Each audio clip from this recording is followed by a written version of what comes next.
تو میرے محترم ناظرین، طریقت مذہب شیعہ میں ایک دو طریقے ہیں. ایک طریقہ وہ ہے جو امپورٹڈ ہے جماعت عمریہ سے.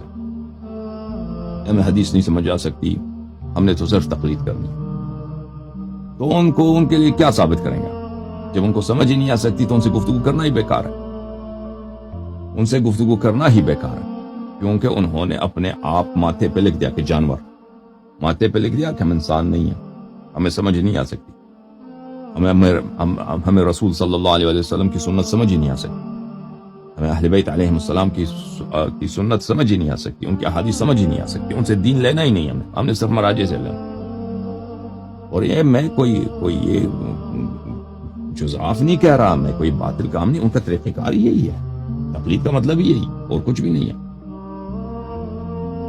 دوسرا طریقہ کیا ہے کہ ہم دیکھتے ہیں احادیث اہل بیت علیہم السلام کی طرف. دین وہی ہے جو 12 امام نے فرمایا.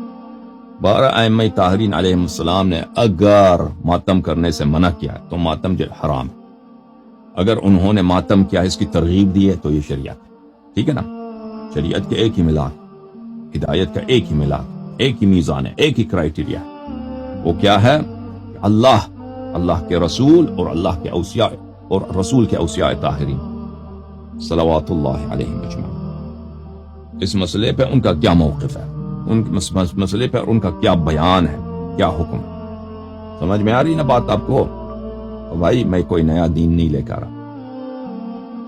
لوگ سمجھتے ہیں کہ یہ کوئی اسرائیل کا ایجنڈا ہے، پتہ نہیں یہ کسی کا، اس کے پیچھے کانسپریسی ہے، اس کے پیچھے بہت ہی بڑا کوئی سازش ہوگی. یہ کوئی سازش وازش نہیں، یہ دین اس کے علاوہ ہے ہی نہیں، ہدایت اس کے علاوہ ہے ہی نہیں. بھائی بات بہت واضح ہے.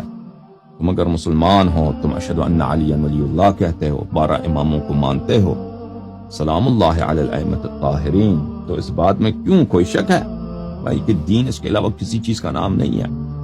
علماء کے فتوے یہ اس کو چھوڑ دو، ان کے نظریات، ان کی کوئی اہمیت نہیں ہے. آپ نے اتباع کرنی 12 ائمہ طاہرین علیہم السلام. ان مسئلے میں ان کا کیا فرمان ہے وہ آپ کو سمجھ بھی آ سکتی ہے، بشرطے کہ کوئی آپ کو بتا دے. ہاں، علماء اگر فارغ ہو کے بیٹھ جائے نا کہ ہمیں آپ کو سمجھ ہی نہیں آ سکتے، ہم کیا بتائیں. انہوں نے خود بھی کبھی محنت نہیں کیا، پڑھنے کی کوشش نہیں کی، کیونکہ ان کے اساتذہ نے ان کو بتایا کہ آپ کو تو سمجھ ہی نہیں آ سکتی، آپ مجتہد ہی نہیں ہیں. اگر یہ طریقہ کار ہو تو جی ہاں، کسی کو بھی نہیں سمجھ آ سکتی نا. اگر کوئی آپ کو نہ سکھا دے، نہ بتائے، وہ تو کسی کو سمجھ نہیں آ سکتی. لیکن وہ جو فرمان ائمہ علیہم السلام ہے وہ بہت واضح ہے، بشرطے کہ کوئی آپ کو بتا دے، کوئی آپ کے لیے توضیح دے، شرح کر دے. سمجھ میں آئی نا بات آپ کو؟ تو میرے محترم ناظرین، اب سوال یہ ہوتا ہے کہ ہم ماتم کرتے ہیں، ہم سینہ زنی کرتے ہیں، ہم صورت پہ مارتے ہیں، ہم سر پہ مارتے ہیں، ٹھیک ہے نا؟ بہت سارے لوگ زنجیر مارتے ہیں، بہت سارے لوگ زنجیر بغیر چھری کے مارتے ہیں، بہت سارے لوگ زنجیر چھری کے ساتھ مارتے ہیں، بہت سارے لوگ ہیں جو سر پہ قمع مارتے ہیں، وہ تلوار ہوتا ہے، بڑا چاقو، بڑی چاقو ہوتی ہے سر پہ مارتے ہیں. اور یہ عزاداری اس طرح کرتے ہیں امام حسین علیہ السلام کے غم میں. تو کیا یہ جائز ہے؟ یہ سنت ہے؟